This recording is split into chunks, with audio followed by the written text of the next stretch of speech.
વડોદરામાં 7,000 કરતાં વધુ હરિભક્તોએ મતદાન કરવાના શપથ ગ્રહણ કર્યા હતા. પ્રભુ રામની જન્મજયંતિ તથા ભગવાન સ્વામિનારાયણના 243મા પ્રાગટ્ય દિવસની સભા BAPS શ્રી સ્વામિનારાયણ મંદિર અટલાદરા ખાતે યોજાઈ હતી. આ સભામાં પૂજ્ય સંતોના માર્ગદર્શન હેઠળ 7,000 કરતાં વધુ હરિભક્તોએ આગામી લોકસભાની ચૂંટણીમાં મતદાન અવશ્ય કરીશું અને કરાવીશું તે બાબતના શપથ ગ્રહણ કર્યા હતા.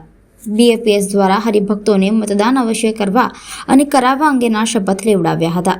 મતદાન જાગૃતિ શપથ ગ્રહણમાં પૂજ્ય સંતો સાથે હરિભક્તો ઉત્સાહથી જોડાયા હતા. નમસ્કાર, ભારત માતા કી જય. ભારત વર્ષનો સૌથી મોટો મહોત્સવ એટલે આપણા જનરલ ઇલેક્શન્સ. સમગ્ર ભારત દેશમાં 19 એપ્રિલથી આ લોકશાહીનું બહુ જ મોટું પર્વ ચાલી રહ્યું છે અને આપણને સૌને ભારતવાસીઓને દાયકાઓથી સદીઓથી લોકતાંત્રિક પરંપરાઓમાં શ્રદ્ધા છે. કારણ કે ભારત દેશ છે, it's the world's oldest and the world's largest democracy.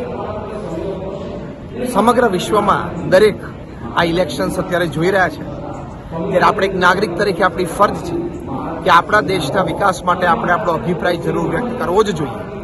તો આપણે આપણો મત અવશ્ય આપીએ.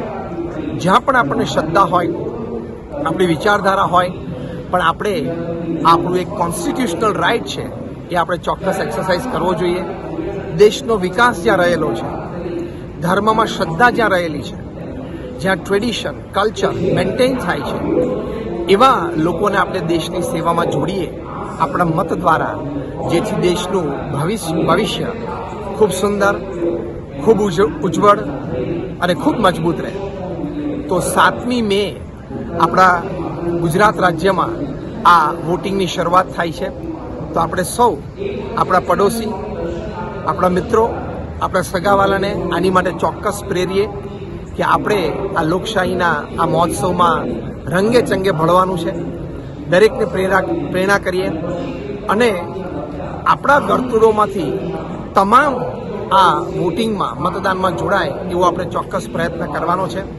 ભારત દેશને આપણે વિકસિત જોવો છે, ભારત દેશને આપણે વિશ્વગુરુ જોવો છે. એની માટે આપણે ચોક્કસ મતદાન કરીએ. ફરી એક વખત આપ સર્વેને અપીલ છે.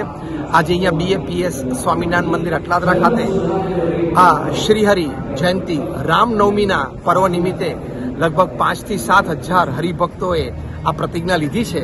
તો આપને પણ આ વિનંતી છે. જય સ્વામિનારાયણ.